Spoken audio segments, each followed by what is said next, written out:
सरगोदा से फैसलाबाद जनाजा पढ़ने जाते हुए एक ही खानदान के 14 अफराद दुनिया से रुखसत हो गए। ये 2 दिन पहले का वाकया रिपोर्ट किया जा रहा है, जिसमें बताया जा रहा है कि फैसलाबाद में एक फौतगी होती है। उस जनाजे को पढ़ने के लिए एक ही खानदान के तकरीबन 23 से 24 अफराद एक ट्रक में लोड होते हैं और वो फैसलाबाद के लिए रवाना हो जाते हैं। अब ये सरगोदा का इलाका भुल्लापुर है, जहाँ से ये ताल्लुक़ रखते हैं। जब रात के तकरीबन 1 बजे के करीब ये अपने घर से रुखसत होते हैं, तो रात 1 बज के 40 मिनट पर एक ऐसा हादसा पेश आता है कि इस खानदान के 14 अफराद का जनाजा एक साथ उठ जाता है। अब होता क्या है कि शदीद धुंध के बायस जब ये ट्रक एक नहर से गुजरता है, तो धुंध की वजह से इनको ड्राइवर को सही तरह नजर नहीं आता और नहर में वो ट्रक जा गिरता है। इस ट्रक में तकरीबन 200 के करीब मुबैना तौर पर सीमेंट की बोरियां भी लदी हुई थी और उन बोरियों के ऊपर ये खानदान पूरा का पूरा बैठा हुआ था, जिसमें तकरीबन 23 से 24 अफराद शामिल थे। इसमें छोटे छोटे नन्हे नन्हे बच्चे भी थे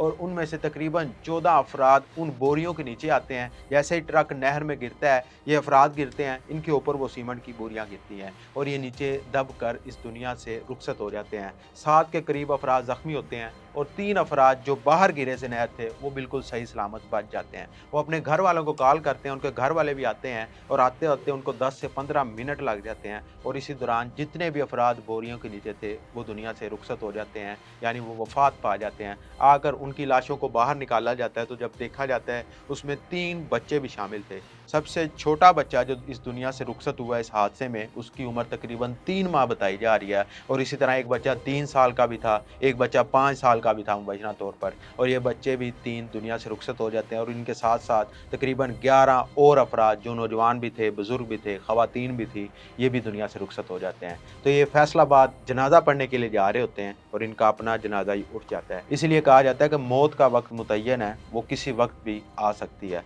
आपको और मुझे अपनी मौत की तैयारी करनी चाहिए। बाकी आप अपनी राय से कमेंट सेक्शन में ज़रूर इज़हार कीजिएगा। हमें दीजिए इजाज़त। अल्लाह निगहबान।